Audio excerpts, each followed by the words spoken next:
Menyeimbangkan antara mahabbah, khauf, dan raja. Saudaraku, dalam kehidupan kita di dunia ini perlu menggabungkan antara mahabbah cinta, khauf rasa takut, dan raja berharap. Dalil mahabbah cinta dalam ibadah yaitu firman Allah Azza wa Jalla. Dan di antara manusia ada orang-orang yang menyembah tandingan-tandingan selain Allah, mereka mencintainya sebagaimana mereka mencintai Allah. Adapun orang-orang yang beriman amat sangat cintanya kepada Allah. Quran Surat Al-Baqarah, 165. Dalil khauf, rasa takut, dalam ibadah yaitu firman Allah Azza wa Jalla. Orang-orang yang mereka seru itu, mereka sendiri mencari jalan kepada Tuhan mereka, siapakah di antara mereka yang lebih dekat kepada Allah dan mengharapkan rahmat-Nya dan takut akan azab-Nya? Sesungguhnya azab Tuhanmu adalah suatu yang harus ditakuti. Quran Surat Al-Isra, 57. Dalil raja berharap dalam ibadah yaitu firman Allah Azza wa Jalla.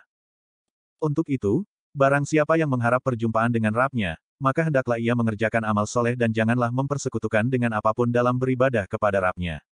Quran Surat Al-Kahfi, 110. Saudaraku, dalam setiap perbuatan dan ibadah seorang hamba harus ada ketiga hal ini. Sebagaimana seseorang dalam urusan dunianya, ada tiga hal ini.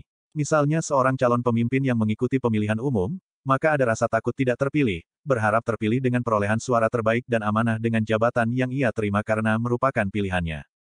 Seorang hamba harus menyeimbangkan antara mahabbah, khauf dan raja sebagaimana dalam ayat Al-Quran yang menjelaskan seorang hamba berdoa dengan harap dan cemas.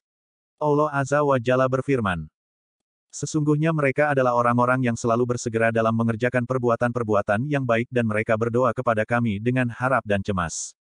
Dan mereka adalah orang-orang yang khusyuk kepada kami. Quran Surat Al-Anbiya, 90. Saudaraku, apabila terlalu besar dan mendominasi khauf, rasa takut, maka akan terjerumus dalam akidah khawarij yang putus asa dari rahmat Allah Azza wa Jalla padahal Allah Maha Pengasih. Apabila terlalu besar dan mendominasi raja berharap maka akan terjerumus dalam akidah murjiah yang menghilangkan rasa takut kepada Allah Azza wa Jalla, hanya menonjolkan ampunan dan rasa harap. Padahal Allah Azza wa Jalla juga syadidul iqab, yaitu keras azabnya. Karenanya dua hal ini dimisalkan seperti sayap burung, tidak boleh ada yang lebih berat atau rusak sebelah. Syekh Abdul Aziz bin Bas berkata, seorang hamba harus beribadah kepada Allah di antara khauf dan raja sebagaimana dua sayap burung. Saudaraku, bagaimanapun hasil akhir dari mahabbah, khauf dan raja Rasulullah Shallallahu Alaihi Wasallam telah mengajarkan kita agar senantiasa dalam keadaan berhusnuzan kepada Allah Azza wa Jalla hingga kita meninggal. Jangan salah seorang di antara kamu meninggal dunia kecuali dia berprasangka baik kepada Allah Azza wa Jalla.